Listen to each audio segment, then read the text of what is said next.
দিনভর হাড্ডাহাড্ডি লড়াইয়ের পর অবশেষে বালুরঘাট লোকসভা কেন্দ্রে জয়ের ধারা অব্যাহত রাখলেন বিজেপি প্রার্থী সুকান্ত মজুমদার। 2019-এর পর 2024-এও পুনরায় সাংসদ নির্বাচিত হলেন তিনি, তবে সামান্য ভোটের ব্যবধানে। তৃণমূল প্রার্থী বিপ্লব মিত্রকে 10,386 ভোটে পরাজিত করেছেন সুকান্ত। তার প্রাপ্ত ভোট 5,74,996। অন্যদিকে বিপ্লব মিত্র পেয়েছেন 5,64,510টি ভোট। মঙ্গলবার সকাল 8টা থেকে কড়া নিরাপত্তায় ভোট গণনা শুরু হয় বালুরঘাট কলেজে। প্রথমে গণনা করা হয় ব্যালট পেপারের। ব্যালট পেপার গোনার পর শুরু হয় ইভিএম এর ভোট গণনা। কিছু সময় পরপরই ভোটের অঙ্ক ওঠানামা করতে থাকে। কখনো বিজেপি প্রার্থী এগিয়ে, আবার কখনো তৃণমূল প্রার্থী এগিয়ে থাকেন। এক কথায় হাড্ডাহাড্ডি লড়াই দেখতে পাওয়া যায় দিনভর। ফলে উৎকণ্ঠায় ছিলেন দুই দলের কর্মী সমর্থকেরা। বিকেল থেকে অধিক রাত পর্যন্ত কখনো সুকান্ত মজুমদার, আবার কখনো বিপ্লব মিত্র এগিয়ে থাকেন। অবশেষে 10,386 ভোটের মার্জিনে সুকান্ত মজুমদারকে জয়ী ঘোষণা করে নির্বাচন কমিশন। তুলে দেওয়া হয় ভোটের জয়ের সার্টিফিকেট। উল্লেখ্য, 2019 সালের লোকসভা নির্বাচনে তৃণমূল প্রার্থী অর্পিতা ঘোষকে হারিয়ে বিপুল মার্জিনে জয়ী হয়েছিলেন বিজেপি প্রার্থী সুকান্ত মজুমদার। সাংসদ হয়ে রেলের উন্নয়নে সচেষ্ট হন তিনি। একের পর এক ট্রেন বরাদ্দ করা হয়। উল্টো দিকে বালুরঘাটে নতুন বিশ্ববিদ্যালয় স্থাপন করা হয় রাজ্যের তরফে।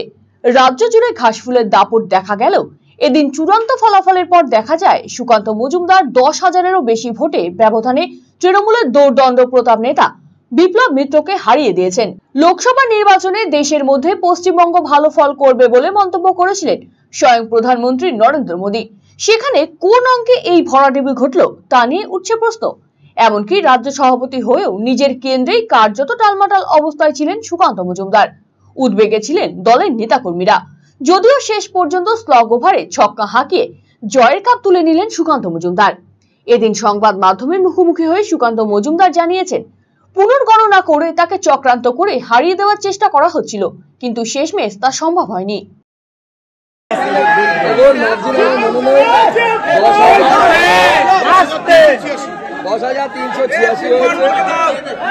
এত লড়াই সংগ্রাম, এত বাধার পর এই জেতাটাই হচ্ছে বড় কথা। মার্জিনটা কি সেটা বড় কথা নয়। এবং যেভাবে কোনো কারণ ছাড়াই রিকাউন্টিং করা হলো, মানে এক কথায় প্রকারান্তরে চেষ্টা হচ্ছিল যে হারিয়ে দেওয়া যায়।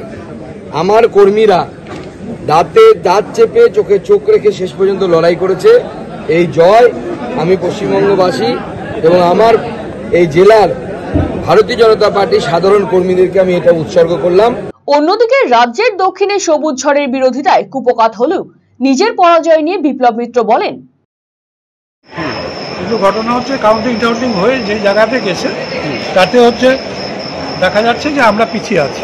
কত ভোটে পিছিয়ে আছে? এটা তো 9,000 9,500-এর মতো।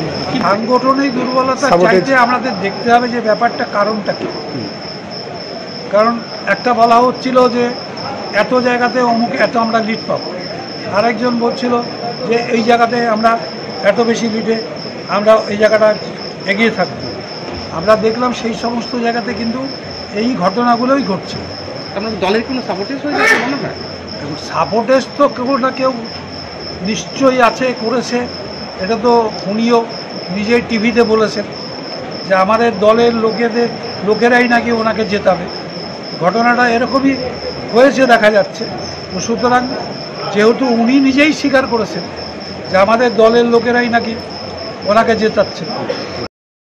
RCTV সংবাদ, বালুরঘাট।